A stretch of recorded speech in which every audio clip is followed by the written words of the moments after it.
Break के बाद आपका स्वागत है। भारत और फ्रांस जोधपुर के नजदीक कल से 5 दिवसीय विशाल हवाई सैन्य अभ्यास करेंगे। सैन्य अभ्यास का नाम एक्स डेजर्ट नाइट 21 दिया गया है। भारतीय वायुसेना फ्रांस की एयरफोर्स के साथ मिलकर जोधपुर में युद्धाभ्यास करने जा रही है। इस द्विपक्षीय युद्धाभ्यास को एक्स डेजर्ट नाइट 21 नाम दिया गया है, जिसके लिए फ्रांस की वायुसेना जोधपुर स्थित एयरफोर्स स्टेशन पहुंच गई है। यह युद्धाभ्यास 20 जनवरी से 24 जनवरी के बीच आयोजित किया जाएगा। फ्रांस की सेना मौजूदा समय में स्काईडॉस डिप्लॉयमेंट के तहत एशिया में तैनाती पर है और भारत के रास्ते आगे बढ़ रही है।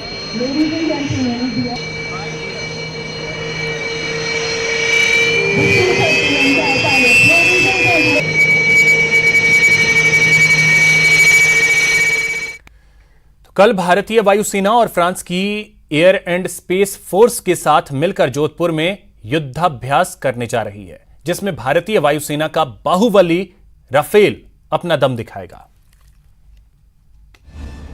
थार के आसमान में गरजेगा राफेल, सरहद पर बाहुबली मचाएगा खलबली। जोधपुर में एक्स डेजर्ट नाइट 21 युद्धाभ्यास। सावधान चीन, खबरदार पाकिस्तान।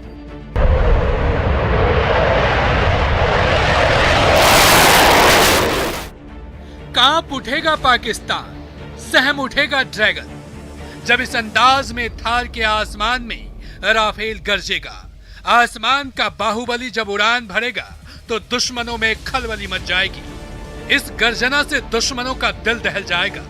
भारतीय वायुसेना का बाहुबली राफेल जब सरहद पर दिखाएगा दम तो चीन के उड़ेंगे होश, पाकिस्तान की सिट्टी पिट्टी हो जाएगी गुम।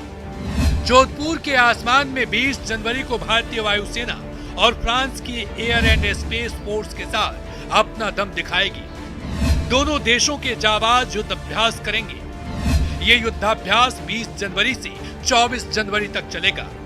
एक्स डेजर्ट नाइट 21 के इस युद्धाभ्यास में भारतीय सेना के लड़ाकू विमान सुखोई 30 MKI के साथ राफेल भी उड़ान भरेगा।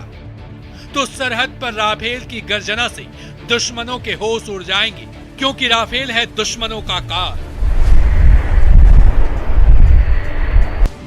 राफेल स्टेल्थ टेक्नोलॉजी से है लैस, यानी ये दुश्मन के रडार को चकमा देने की ताकत रखता है। इतना ही नहीं, ये हिमालय के ऊपर भी उड़ान भर सकता है।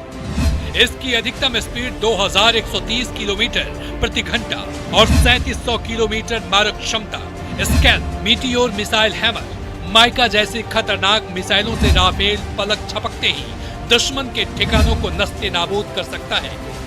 राफेल का रेट ऑफ क्लाइंब 300 मीटर प्रति सेकंड है, जो चीन पाकिस्तान के विमानों को मात देता है। यानी राफेल 1 मिनट में 18,000 मीटर की ऊंचाई पर जा सकता है। कई मोर्चों पर एक साथ लड़ सकता है। तो बस थोड़ा सा इंतजार कीजिए। दुश्मनों का होश उड़ाने के लिए सरहद पर बाहुबली राफेल अपना दम दिखाने जा रहा है। Bureau report, news 18 Rajasthan.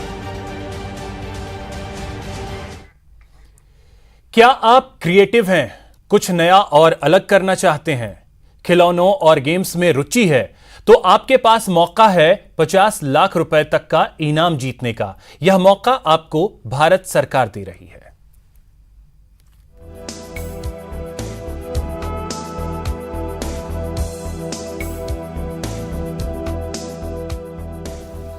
PM Modi के मंत्र पर केंद्रीय शिक्षा मंत्रालय ने 5 जनवरी 2021 को भारत का अपना गेम चैलेंज टाइकेथॉन लॉन्च किया।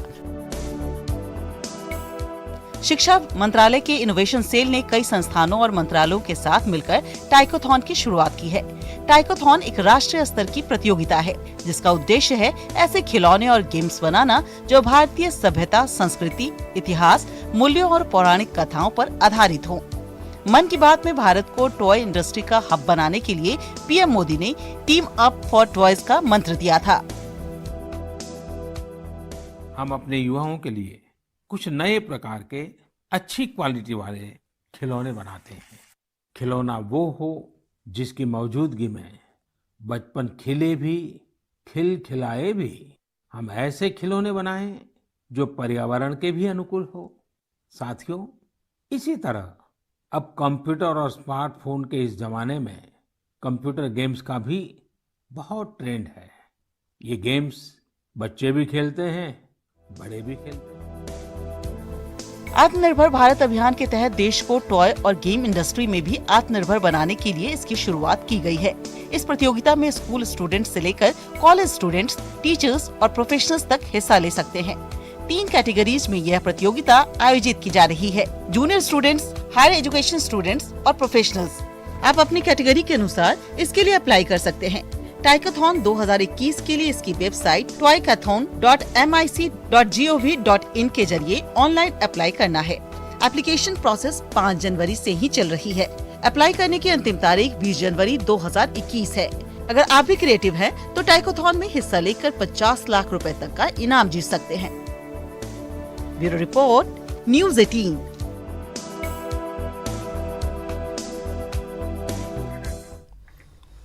दिल्ली समेत पूरा उत्तर भारत ठंड से कांप रहा है। इस बार इस ठंड के बीच कोहरे ने लोगों की मुश्किलें और बढ़ा दी हैं। मौसम विभाग ने कहा है कि उत्तर भारत में यह हालात 22 जनवरी तक बने रहेंगे।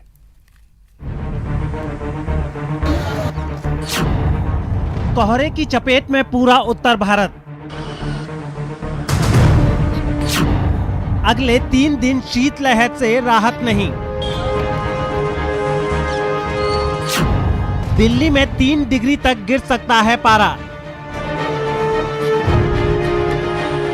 पूरे उत्तर भारत में शीतलहर का प्रकोप जारी है। कोहरे ने हर जगह को अपने आगोश में ले लिया है। आइए एक एक कर जानते हैं शीतलहर और कहां क्या हालात हैं। पहले बात दिल्ली की।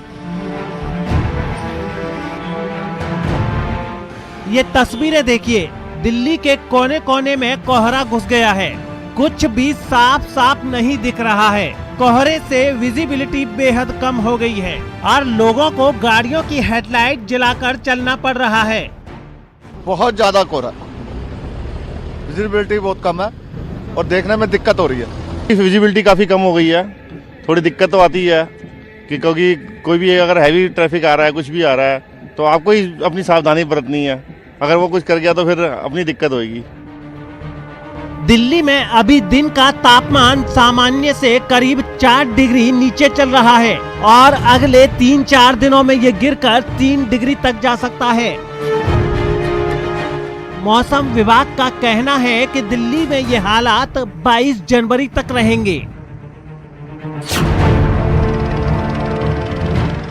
दिल्ली की तरह ही पंजाब भी शीतलहर की चपेट में है। पंजाब के अमृतसर की तस्वीरें देख लीजिए। यहाँ कोहरे और शीतलहर का सामना लोग अलाव के सहारे कर रहे हैं। अब एमपी के मुरैना की तस्वीरें देखिए, चारों तरफ कोहरा ही कोहरा है। लोग अलाव के सहारे इस भीषण ठंड का सामना कर रहे हैं। एमपी के मंदसौर की तस्वीरें देख लीजिए, यहाँ सूरज को भी पूरी तरह से कोहरे ने ढक लिया है। सूरज का प्रकाश धरती तक नहीं पहुंच पा रहा है। आइए अब एमपी के ग्वालियर की तस्वीरें देखिए, यहाँ भी कोहरे की वजह से मंगलवार को विजिबिलिटी बेहद कम रही। राजस्थान के कई जिलों को भी घने कोहरे ने घेर लिया है। भरतपुर, सवाई माधोपुर, करौली, बीकानेर और श्री गंगानगर से आई तस्वीरों में घना कोहरा देखा जा सकता है। ठंड ने राजस्थान के कई जिलों के लोगों की मुश्किलें बढ़ा दी हैं। बिहार के पटना की ये तस्वीरें देखिए, यहाँ भी कपकपा देने वाली ठंड है। यहाँ शीतलहर के बीच कोहरे ने लोगों का जीना मुहाल कर दिया है। यूपी के तकरीबन हर जिले के हालात भी ऐसे ही हैं। कोहरे का काफी असर सड़क, रेल और हवाई यातायात पर पड़ा है। लोग इस शीतलहर और कोहरे के कम होने की प्रार्थना कर रहे हैं, लेकिन फिलहाल ये मुमकिन होता नहीं दिख रहा है। मौसम विभाग ने कहा है कि 20 जनवरी तक दिल्ली, पंजाब, हरियाणा, राजस्थान, यूपी और उत्तराखंड में घने कोहरे और शीतलहर का सिलसिला जारी रहेगा। Bureau report, news 18 network.